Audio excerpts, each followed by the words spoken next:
アクアリウム初心者のおっさんが魚と暮らすためゼロから水槽の準備をしています。前回の成長したバリスネリアスピラリスとは打って変わって今回は水草の失敗についてです。で、まず失敗その1。簡単だって言われてるアヌビアス7が解けました。これは17番目の動画で詳しく話してますんで、そちらをご覧ください。そして失敗その2。ドワーフフロッグピットです。これは勝手に増殖して大変になるって言われてるやつですね。で、最初は5株導入して飛び出た流木周りに引っかかったりしてるんですけど、この根っこの感じすごい好きなんですよね、僕は。そこから約1ヶ月経ってかなり増えてきてます。パッと見ても5倍以上ありますね。下から見た感じも水辺っぽくなって、この雑多な感じが広がってくれたらすごい嬉しかったんですが、ここから1ヶ月半後、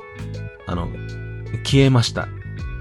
数が減り始めた時、なんか葉が黄色くなって、どんどんちっちゃくなってきて、長かった根っこがどんどん短くなっちゃってきたんですよね。で、調べたらいろいろ原因は出てきましたが、蓋を閉めてる蒸れと水流が直接当たったことが該当しそうでした。蓋に関しては今後のことがあるんで、どうしても僕は閉めておきたくて、それが群れにつながったと思います。で、寒くなってから結構蓋に水滴ついてたんですよね。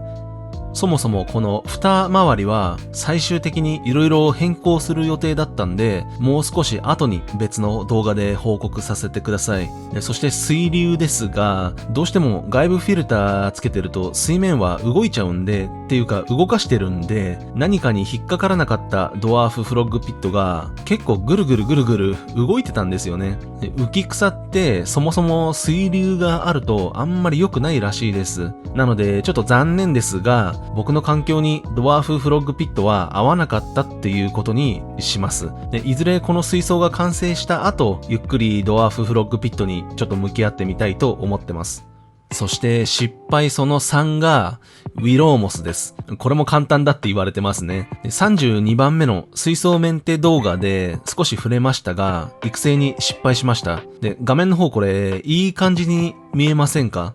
僕はそう思ってたんですね。で、今考えると、この時点がもう終わりの始まりです。で、最初から話すと、ウィローモスはミスト式で育成を始めて、3ヶ月ぐらい順調に伸びてました。すごく長くなったりするんで、そういうのは手でちぎって調整をしてました。結構大量に取り除くことになるんで、ちょっともったいないなってやっぱ思っちゃって、こういう流木に巻きつけて新たなウィローモスの茂みをちょっと狙っていました。流木はレイアウトの時に買ったもんですが、こんな風にちぎったモスをそのまま流木に乗せて糸で巻きつけてます。これはやっちゃいけない方法なんで、反面教師として見ててください。で、この時、ウィローモスもうどんどん伸びるわって、もう頭でもう思っちゃってて、ミスト式の時、なんで刻んだんだっていうことをね、完全に忘れちゃってます。ダメですね。で、これを以前から少し密度を上げたかった水槽を左端に置きました。これでウィローモスが茂っていい感じになると思ったんですが、そこから約1ヶ月後、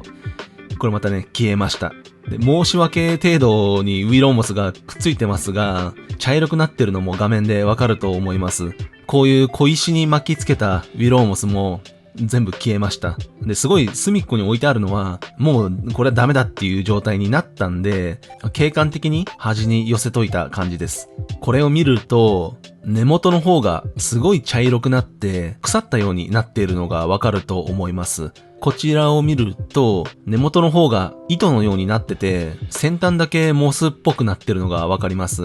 つまり失敗の原因はトリミング不足だと思います。モスはカットした部分から新芽を出すそうです。なので伸びてきたら早めにカットして新芽を出すっていう作業を繰り返して密度を保っていくらしいんですよ。だけどカットするのを怠ると根元の方に光が当たんないんで弱ってきたり枯れてきたりして石とかにくっつけてる場合は特に剥がれたり浮いてきたりするってことですね。で、まさにこの状態で僕の場合は根元が悪くなってるにもかかわらず先端の方をどんどんちぎっちゃってダメな根元だけ残ったっていう感じになっちゃってますね。で、流木へ巻巻きつけたのもカットを一切せずに巻きつけたんで、新芽がたくさん出る状況を全く作れずに、悪い部分も一緒に巻きつけたのもあってダメにしたんだと思います。モスが消えた小石は全部取り除きました。糸がついてるんでね。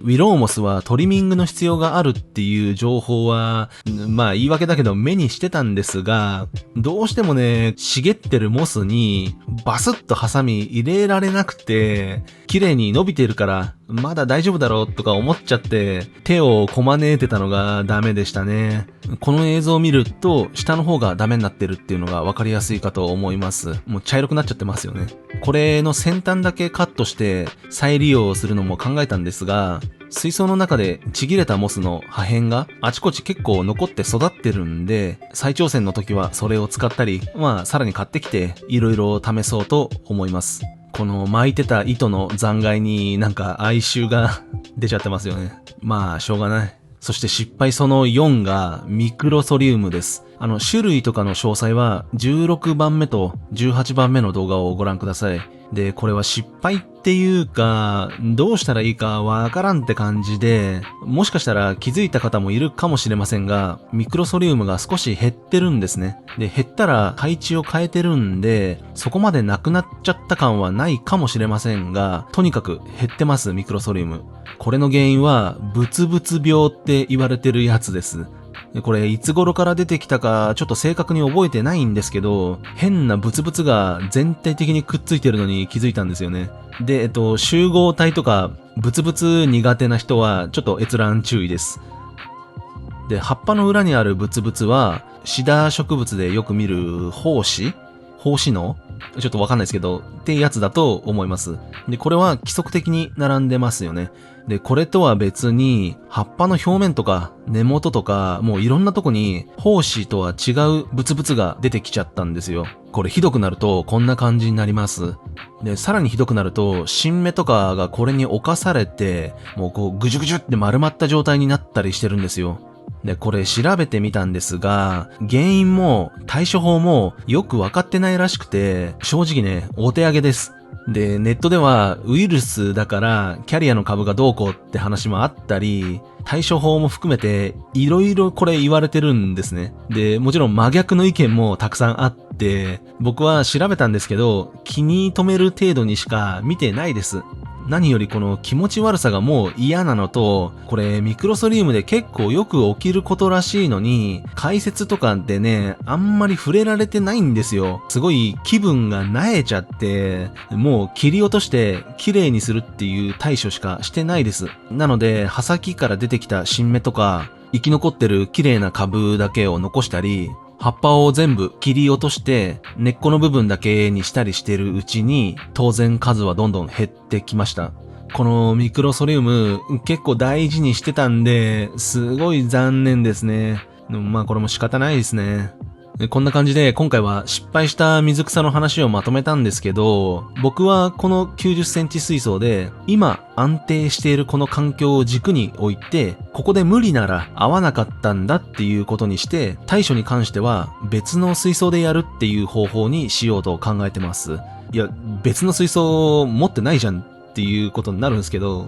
これからどうするのか楽しみにしててください。アクアリウムは危険ですね。今回使った金額ですが、水草の失敗を紹介しただけなんで、金額に追加はありません。そして次回は、ついに手を出してしまったことがあるんで、それについてのお話です。何のことか楽しみにしててください。それでは、また。